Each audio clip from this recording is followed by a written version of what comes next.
আমার বান্দা বসে বসে আমি আল্লাহ রাব্বুল আলামিন ডাকে।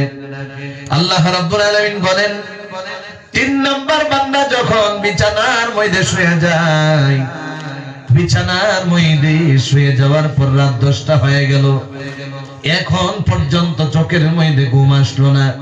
ওই বান্দা যত সময় বিছানার মধ্যে শুয়ে থাকলো, আমি আল্লাহ রাব্বুল আলামিন রে তত সময় আল্লাহ রাব্বুল আলামিন আমারে বান্দা ডাকতে থাকলো। কোন সুবহানাল্লাহ, আরো জোরে বলেন সুবহানাল্লাহ। এ মুসলমান, গভীর মনোযোগ দিয়ে শোনো। এই যে 1 নাম্বার পয়েন্ট হলো আল্লাহর ডাকা। জোরে বলেন কি করা? সবাই বলেন ডাকতে রাজি আছি না নাই? জোরে বলেন। আমি ছোট্ট 4টা পয়েন্ট লইলাম। 1 নাম্বার পয়েন্ট বোঝাইতে গেলে সময় নষ্ট হয়ে যায়।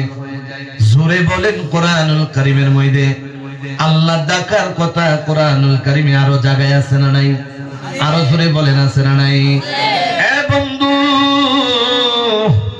2টা মিনিট যদি দিয়ে দেন, আল্লাহ কতবার তো আপনারে ডাকার কথা বলেছে। কেমনে ডাকেন আপনি? আপনার ডাকা ডাকির গুণের কথা বলে আল্লাহ কোরআনুল কারীমের মধ্যে দেখে দেখে বলে ওয়াজকুর রাব্বাকা কাসীরা ওয়াসাব্বিহ বিল আশি ওয়াল ইবকার। জোরে বলেন আল্লাহু আকবার। আল্লাহ রাব্বুল আলামিন ডেকে ডেকে বলেন, এ বাবাজি,